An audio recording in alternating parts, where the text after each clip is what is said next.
Hello everyone, and thanks for joining me.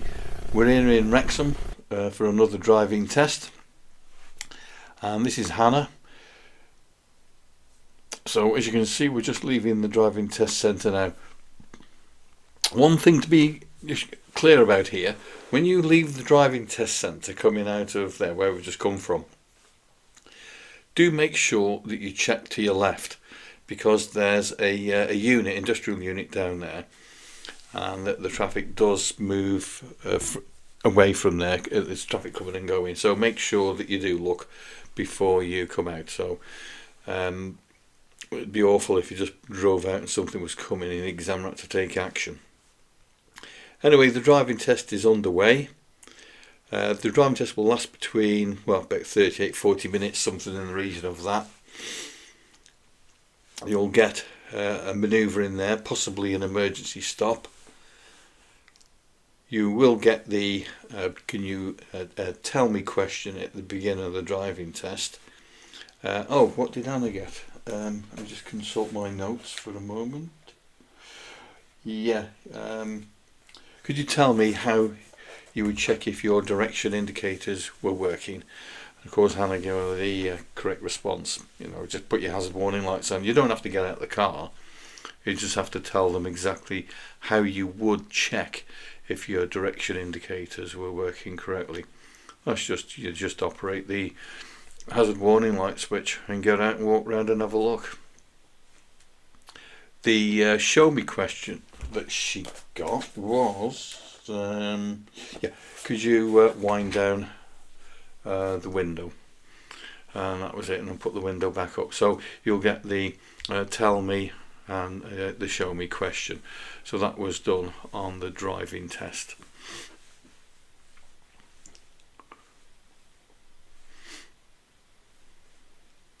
At the beginning, when you go in for your driving test, if you just go into the waiting room, the examiner will come out and he will call your name, and then he'll just invite you up to the table, and then to show him your driving license. So as soon as they have seen your driving license, they've got like a little iPad which they'll ask you to sign and tap the declarations, that is that you're a UK resident and that the car you've supplied for the driving test is properly insured.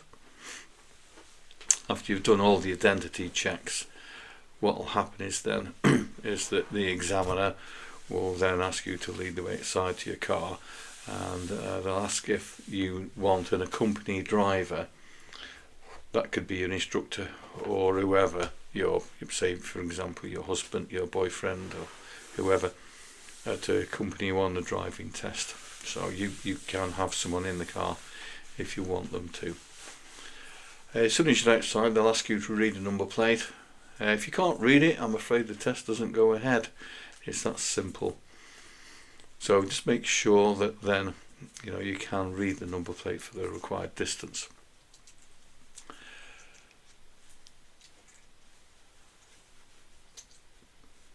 What will happen then is that the examiner will ask if, say for example, you want any further information on the contents of the driving test.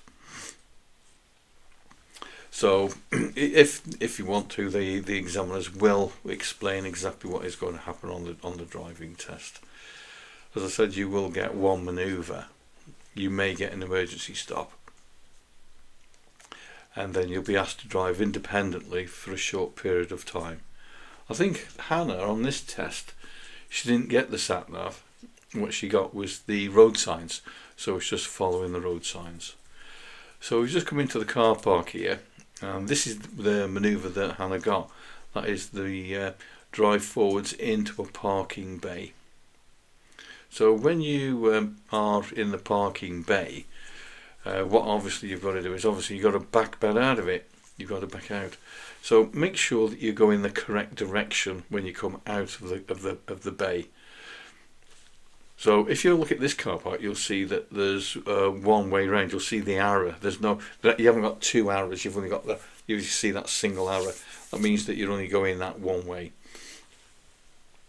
So you go in this way round. So don't forget when you're doing this manoeuvre that in the observations of paramount importance. That is, having good control over your clutch and steering, and then making sure that you are looking where you're going. And when I say looking where you're going, I mean you've got to physically check around and literally look through that back window. Just get looking through the back. That's what you've got to do, is look where the car's going. As soon as you're looking where you're going, you've satisfied the examiner as far as that is concerned.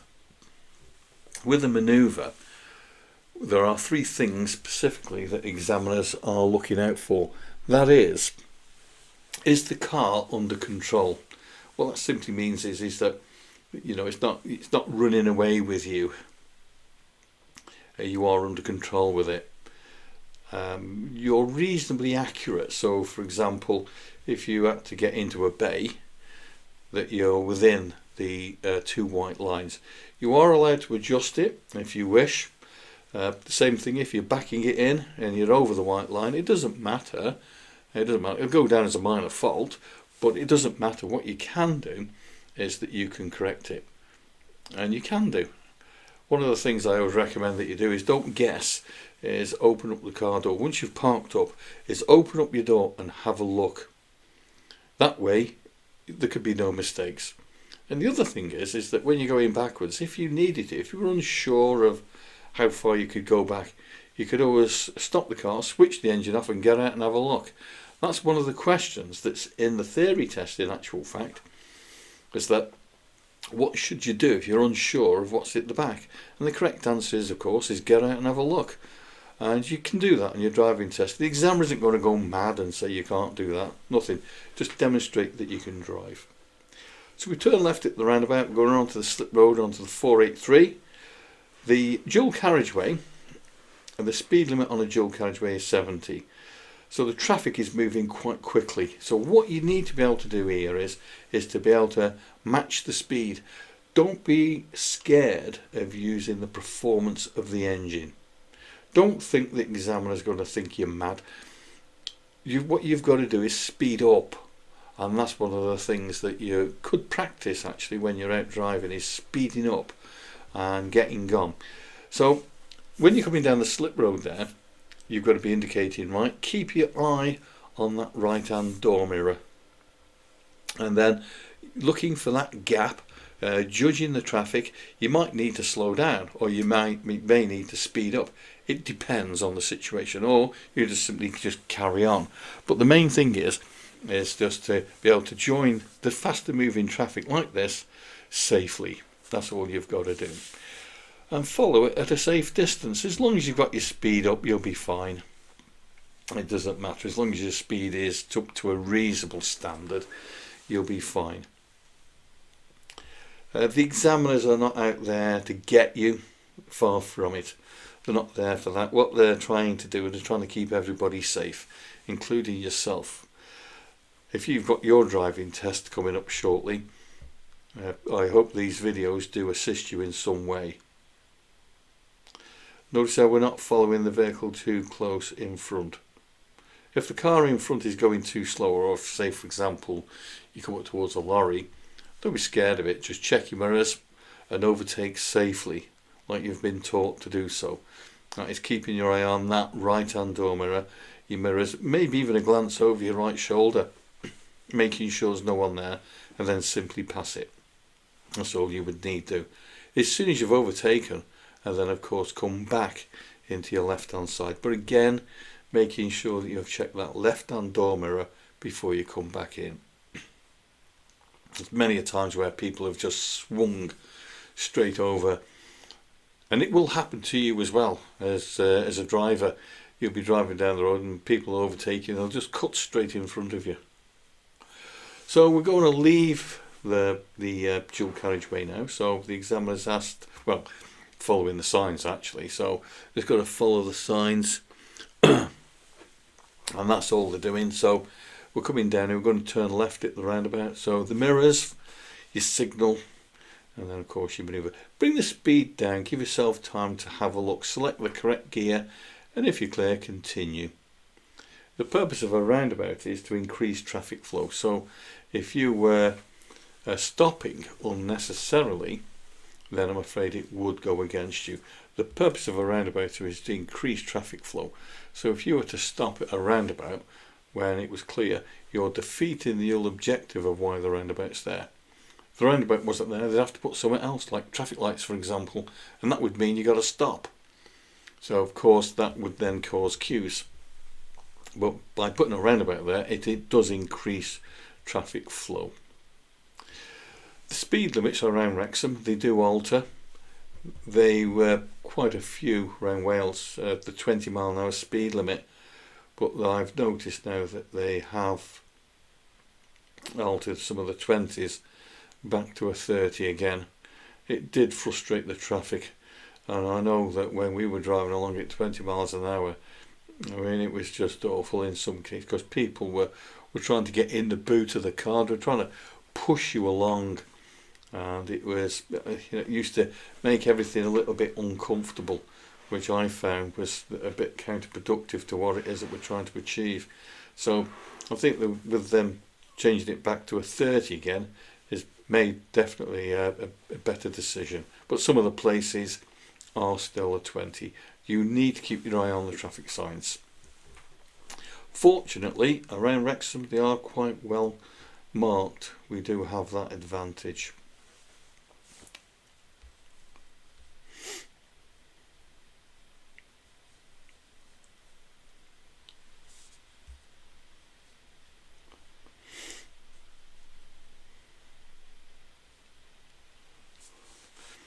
We're going to be turning left. Let's have a look. We're turning left. Yes, we are.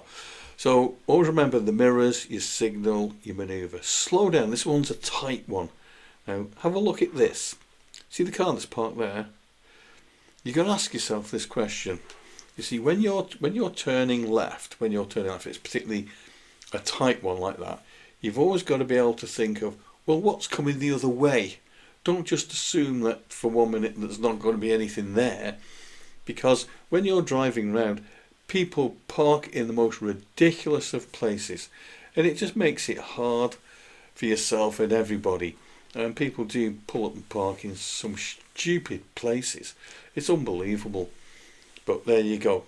That's what happens. Now what's happening here is the examiner's asked Anna to pull up stop on the left hand side, keeping about a car's length away from the car in front, not to worry about the driveway, as this is what they call the angle start. That is to be able to move away at an angle safely. That means that what we've got to do now is where we've got to move out, and that'll be at that angle. So we're looking for control and observation with this one. That's what the examiners will be looking for. So as soon as you're stopped, handbrake on, out of gear, make sure you've cancelled that indicator. And then before you move away, make sure that you are checking over that right shoulder before you move away. It's an absolute must, I can assure you. Especially for those of you who are watching this video and you're practicing with your mum and dad. Because what tends to happen is that, in my experience, is that sometimes, well, in lots of cases in actual fact, when they're practicing with parents, the looking over the right shoulder is never actually picked up. In other words, they just look in the mirrors and drive on. I'm afraid that becomes then a big no-no as far as the driving test is concerned, because it becomes what's known as an habitual fault, whereby you're committing the same thing over and over again. So before you move away, it's most important, I can't stress this enough, you need to look over your right shoulder before you move away. And then when you're away, just simply making normal progress. So we're going to be going left here, so before you make your left turn, check that left hand door mirror. Make sure you keep the car tucked in. Hannah's kept the car in there nicely, not going to go across the centre white line. That's great. And then as you've gone into your turning, again, mirrors again. So you need to know what's happening at the back of you as you're going down the new road. Anticipate what might be coming at you. You can never tell. Like something like this. You can never tell. And then if you're clear, move off again. But things can happen very spontaneously. And I've noticed that that when you're unprepared for it, and it can just catch you out if you're not careful. So you've always got to be thinking ahead of what's coming round the next corner. And like these cars that are parked here now, what's happening here? Are the cars going to move away, or is someone going to step out? Is the car door going to open? And all these questions indeed need to be answered, and you've got to be able to keep your eye on it as well. So at the traffic lights here again, so we've just gone round the block there, so we're going to be turning right again. Again, mirrors. Straighten it up, mirrors again, particularly the interior mirror. You need to know what's happening at the back of you.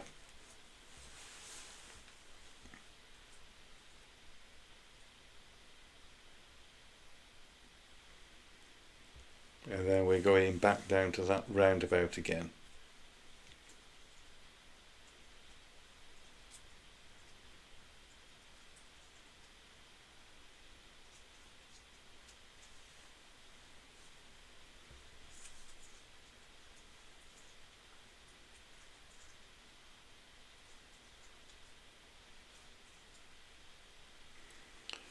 So where are we going here? Right, we're turning right here.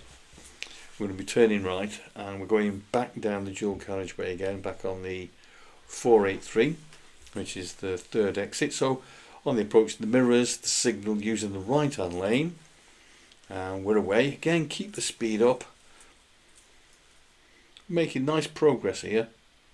That's good. See, keeping the speed up, keeping it up. That's it. Okay, so now it's left-hand door mirror check. Indicate to your left. Over we go. So now build the speed up. So we're in the lower gear, third, for example, and get your foot down. And the car will accelerate away. And again, you need to be indicating to the right, and keep your eye on the right-hand door mirror, and get your speed up. And Hannah's doing this brilliantly. Look at this. Certainly go bombing along there. There you go. And away we go. Got a save gap, and off we go.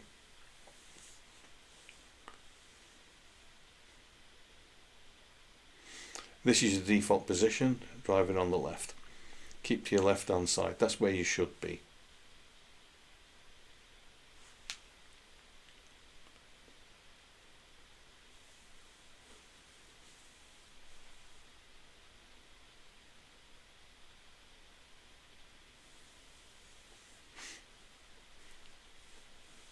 When you're changing lanes, when you're going in, try to make your steering smooth as possible with no sudden jerky movements with it. Keep it nice and smooth so that the transition from one lane to the next is nice and smooth. That's the thing to do. And always remember the mirrors, the signal, everything, all in good time. That's what you've got to do. So we're turning off left here.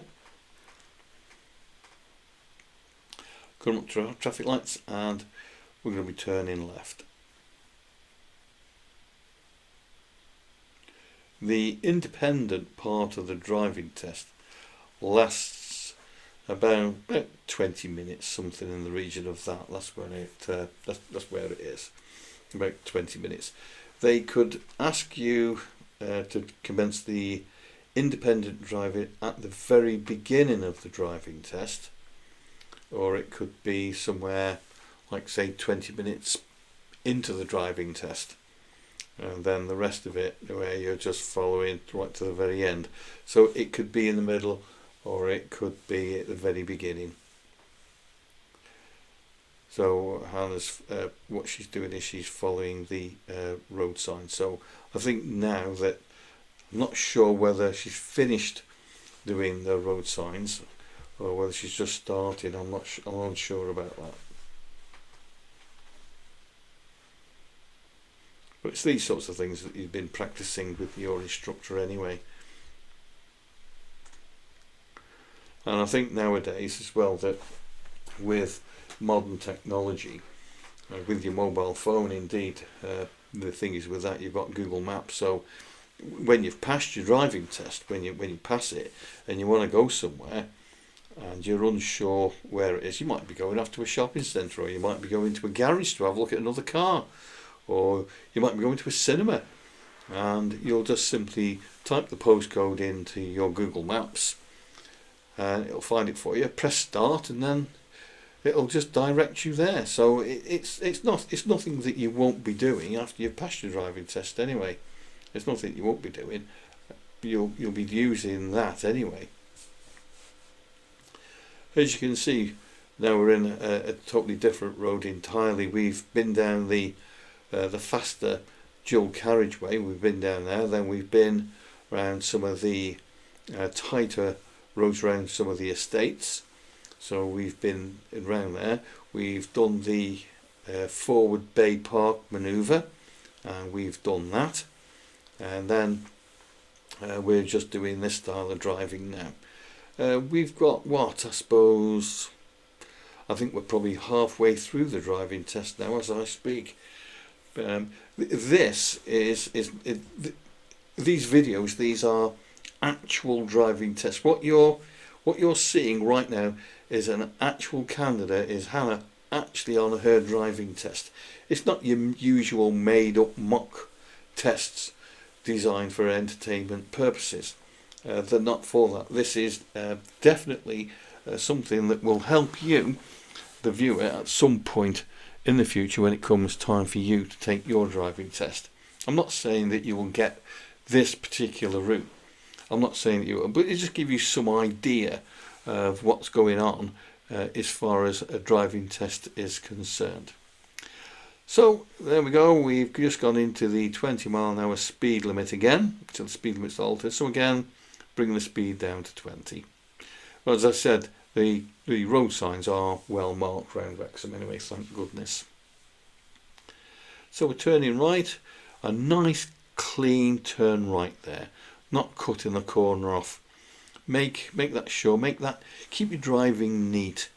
So correct positioning, that's where you should be when you're turning right, where you should be just left of the centre white line. So you've got the centre white line, you just need to be left of that.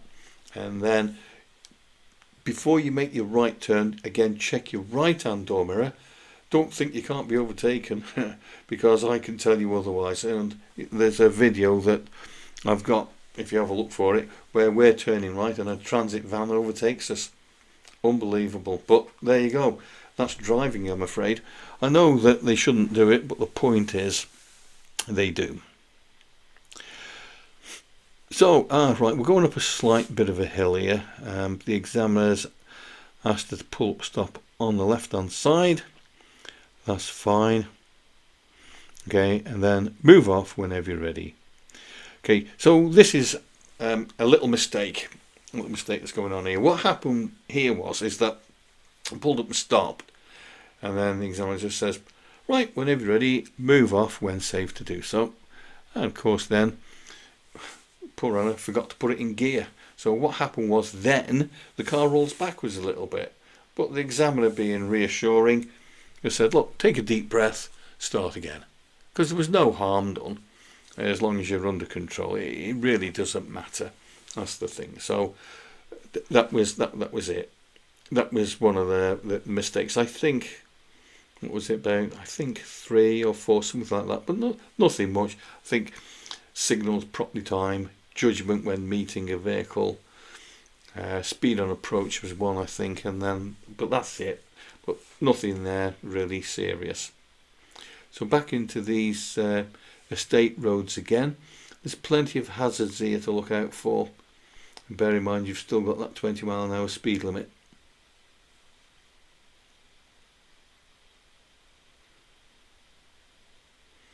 And yet another stop again. You'll be asked to stop on the left hand side quite a few times during your driving test. About 4 or 5, something in the region of that it is. And then it's just move off again whenever you're ready.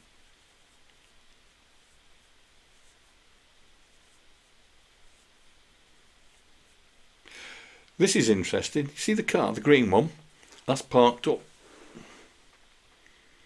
And the thing being is, if you were turning left, then of course you would have to deal with that. It's been able to read the road. It's been able to read it. That's one of the skills of driving. It's been able to read it. Should it be parked there? Well, the answer is no, it shouldn't. But the point is, it is. So you've got to be able to deal with it, I'm afraid. You've got to be able to use your judgment. I mean, I don't know. I mean, that car could have broken down, or it could be someone visiting a sick relative. I don't know. But the point is, it is there, and you've got to be able to deal with it. That's what you've got to be able to do. So again, we've stopped again, move off whenever you're ready. So look at the car in front. Well, that's slowing down. Yeah, well, that's okay. Through we go.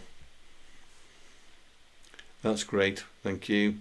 Okay, so can you wave and say thank you to another driver? The answer is yes, you can, as long as you don't lose control of the car. So if someone's like there was courteous and let you out, could you put your hand up and say thank you? The answer is yes, you can. But the important point that I want to get across to you is that you must not lose control of your vehicle whilst you are doing that.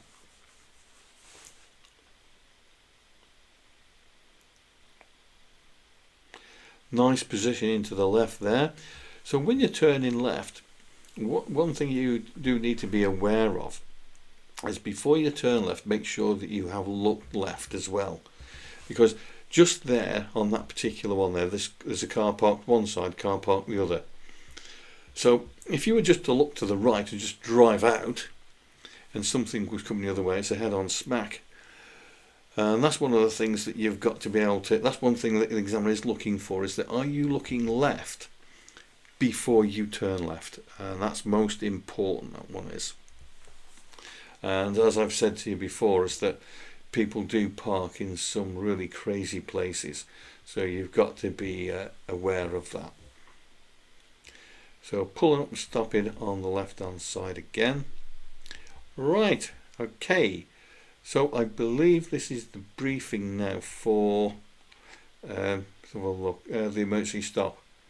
So what will happen is the examiner will say, very shortly I should be asking you to stop the car as an emergency, just as if a small child has run out straight into the path of your car. The signal that I'll give you is the word stop, and I will raise my hand as I do that. You will see me look through the back window before I do it. So what will happen is you'll be driving along, and then the examiner will be taking direct observation through the rear window. He will literally look through the back. Now, it's going to be safe while you're doing it. You're not going to be going down the dual carriageway at 70 miles an hour, then the examiner shouts stop. That won't happen. It'll be in controlled situations. So it'll be on a road very much like this, where the speed limit is, where the road is quite clear, and you can't obviously eliminate risk completely, but it'll be whereby it'll be safe to do it. So there's the stop, and pulled up and stop. So pull up, stop, handbrake on, out of gear, and then move off whenever safe to do so. But make sure, don't just move off, because the thing is that what I always thought is that it always creates, the emergency stop always creates that like shock, whereby it just move off and just move off without checking. So you've got to be able to check, and it's important to check on the left hand side as well, because when you're driving along normally, you're in a normal driving position, which is into the centre of the road. So you would need to check. You need to check over your left hand side before you move off. So you need to check over your left, you need to check over your right, and then move away when safe to do so. If you needed a moment just to compose yourself for whatever reason, I'll tell all my pupils to do this. If it happens and you're a bit unsure of what to do, just indicate left and then move the car to the left hand side. That's all you got to do, and pull up and stop. That's all you got to do. Give yourself a moment, then move off again whenever you're ready. That's all you do, and then that will get rid of any traffic that's at the back of you. So the speed limit's increased again. So again, just making normal progress, keeping up with the flow.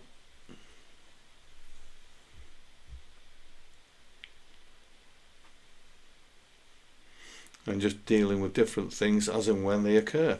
That's all you've got to do.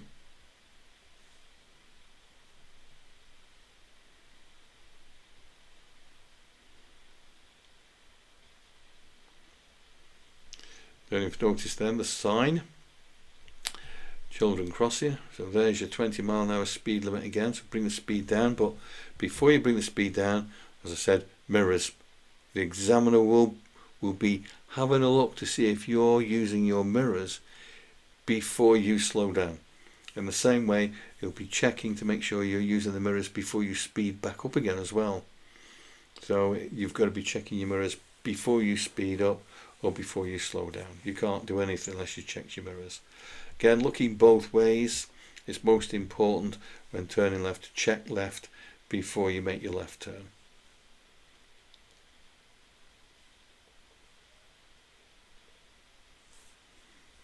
If you're clear, then get gone.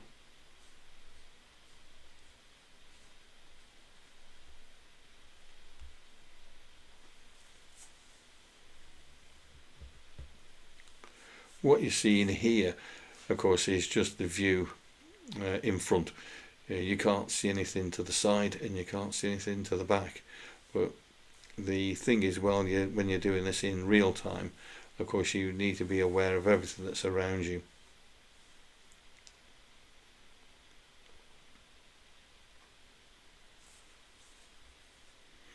Okay, there's the stationary vehicles ahead of you. So again, mirrors.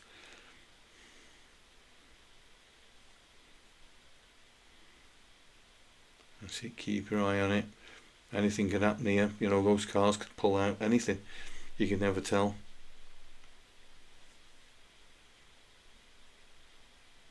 Speed limit's altered again. You see the weather conditions are quite good. It is dry. It's not freezing cold.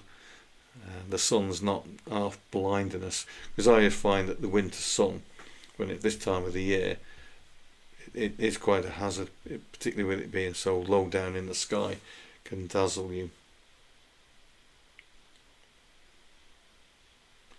Speed limit's altered again. There's your national speed limit signs. Again, mirrors, keeping your speed up, and away you go.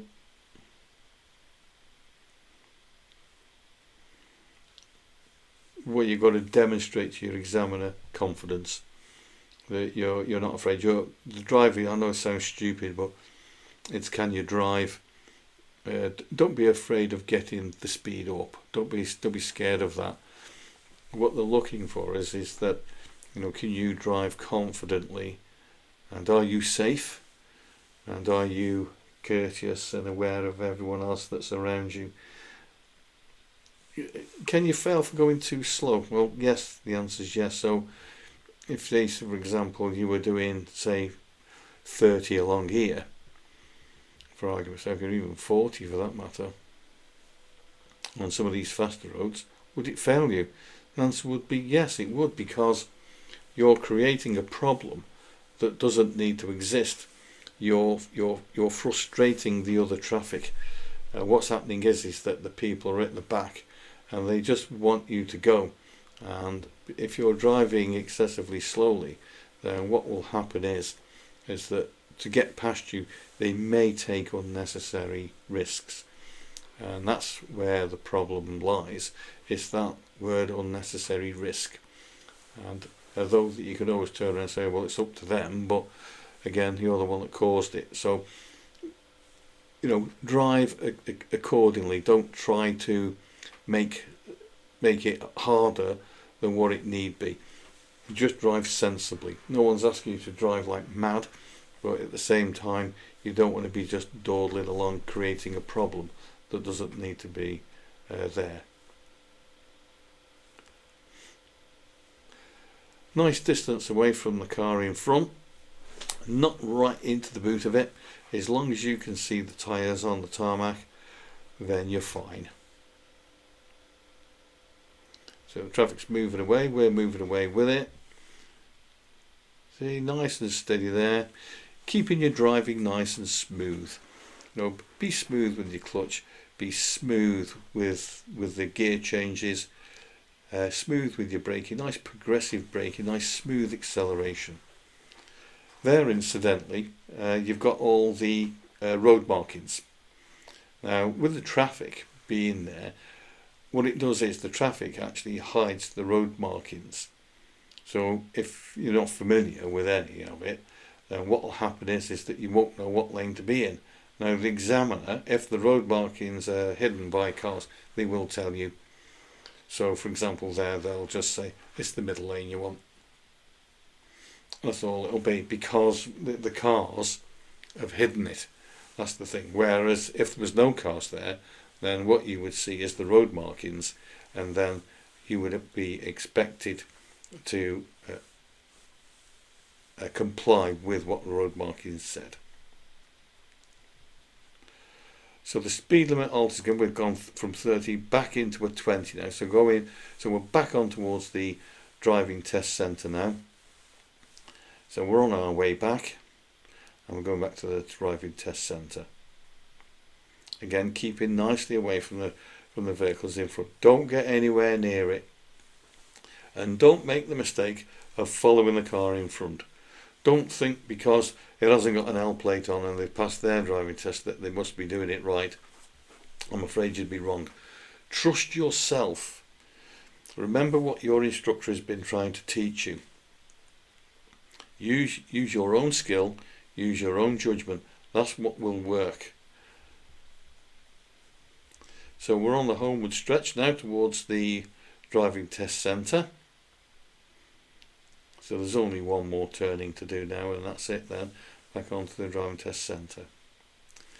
So anyway, I hope you found this video helpful. It gives you some indication of what happens on a driving test and where you may go and what happens on it. So if you haven't already done so, could I ask you if you wouldn't mind to like and subscribe to the channel, and you can keep in contact. We'll let you know when there's another video out, when I bring it out. So there we are, we're back into the driving test centre, and there you are. But anyway, thank you very much for watching, and all the very best if you're taking your test very shortly. And thanks for watching. Bye for now.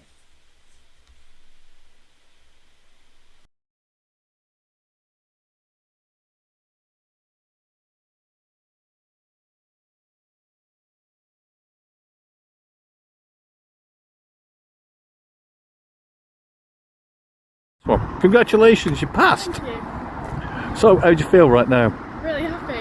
Oh God! Did anything happen on the driving test that you weren't prepared for? Not that I can think of. Just mainly think of. Right. What was your examiner like? Oh, he's lovely. He was lovely. He's there. He's like, I did do a hill start, but I forgot to put it in gear. So stopped, put my handbrake back on, and then he's like, just calm down, take a deep breath, and then off we go. That was nice of him, wasn't it? Just be a reassurance. Yeah. So what are you going to do now? Well, now I've got my licence, I can actually get into the job I want to get into as well. And that's going into the police. Oh my God, yeah. Yeah. So look out, everybody. We've got another one. Well, congratulations.